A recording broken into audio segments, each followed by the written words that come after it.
Michael Melo é um jovem luso-canadiano que provavelmente já apareceu nos vossos ecrãs. Um influencer com mais de dezenas de milhares de seguidores no TikTok e outras plataformas e um apresentador, produtor e roteirista para diversos programas e canais televisivos. As the internet evolved and grew, I saw the world of content creation and television and things like that, and so I always loved storytelling, and so I applied for university here in Toronto. I went to Ryerson and studied their radio, television arts program. And from there, I kind of just explored different avenues of media that I really loved. For example, comedy, pop culture and entertainment, music and things like that, and kind of just found my way through there. And I've almost had a bit of a buffet style career where I've tried almost everything in the industry, from PA to directing to script writing and things like that, but I think that's kind of made me a more well-rounded content creator. So while I was in school, I was interning a lot. I did an internship through the American Pavilion at the Cannes Film Festival, which was like a really great experience to see kind of an international market.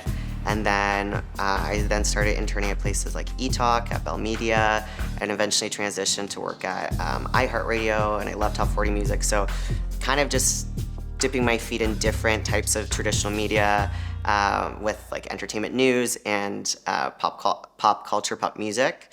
From there, I eventually became a writer at BuzzFeed, which was a super cool experience as well. And as I mentioned before, it was like buffet, because every job title and role required me to flex a different creative muscle, which I really appreciated.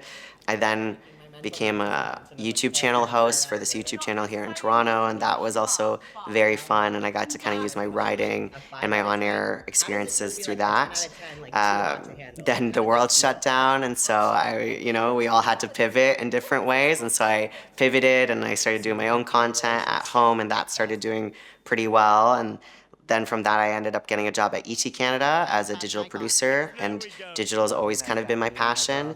And then now I have found myself being the Big Brother Canada fantasy pool host, so that's been super fun to tackle this season. Michael descreve como se inspira na vida real a quando a criação dos seus roteiros e sketches, encontrando assim uma maneira de conectar com a sua audiência de uma maneira mais natural e orgânica. Everyday life inspires me, and so if something funny happened in real life, whether it's like a bad date or just something didn't go the way I planned and I just feel like it's a relatable sketch, I'll translate that into a comedy kind of TikTok or Instagram reel video, and usually people will resonate and laugh with it. Apesar da sua jovem carreira, Michael já foi o recipiente de um Canadian Screen Award, um dos galardões mais notórios neste mercado profissional e artístico, algo que o enche de orgulho. So winning a Canadian Screen Award with ET Canada was such an honor. It was definitely a team effort. I had won it with a coworker. We were doing a web series called ET Canada Pride that highlights like LGBTQ plus entertainment content. And it was very surreal to win, because I think, I still feel young in my career, and that was definitely a bucket list goal of mine. So I was like, okay, I did this thing that I was hoping to do before 30, and now what's next, and what can I accomplish next? So it definitely was a great motivator. And it was cool to, again, show me page, like come home with the trophy and be like, look, and now it's in my bedroom somewhere at my family's house. But it just was like a nice validating moment of like, okay, maybe this thing is gonna work out. O digital influencer revela alguns dos maiores obstáculos que enfrenta quando passa tanto tempo à frente das câmaras, a partilhar tanto da sua vida com a sua audiência.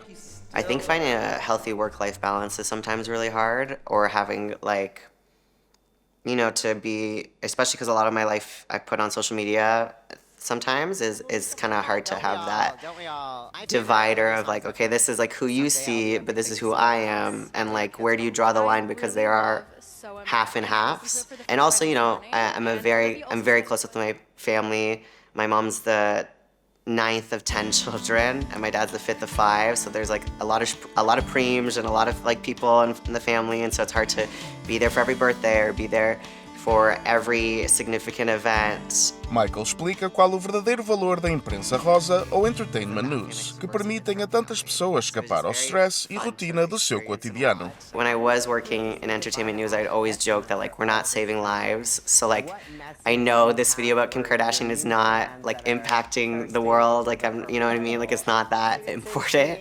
But I just think it's fun and it's light, and it's the things that people sometimes they just need to be like, to laugh about, or when you look at like the hard news, sometimes it can be so draining of all the bad stuff in the world, so sometimes we just need that light fluff news. O luso-canadiano descreve como consegue derrotar os nervos antes de uma entrevista com uma celebridade ou personalidade reconhecida mundialmente e que ele próprio admira. But at the end of the day, with interviews, you just gotta remember that it's just a normal person. And like we're all normal people. Everyone wants to feel comfortable. Like you don't want to ask someone something they're not gonna want to talk about. And I think with interviews too, I always think like I need to give this person my full attention and kind of ensure that they know that I just want the best answer out of them for their own well-being too. And I think that's like the best way to kind of approach it. Melo destaca o apoio dos seus pais e a sua família para o seu sucesso, tentando chegar cada vez mais longe na sua carreira para honrar o sacrifício da sua imigração para o Canadá.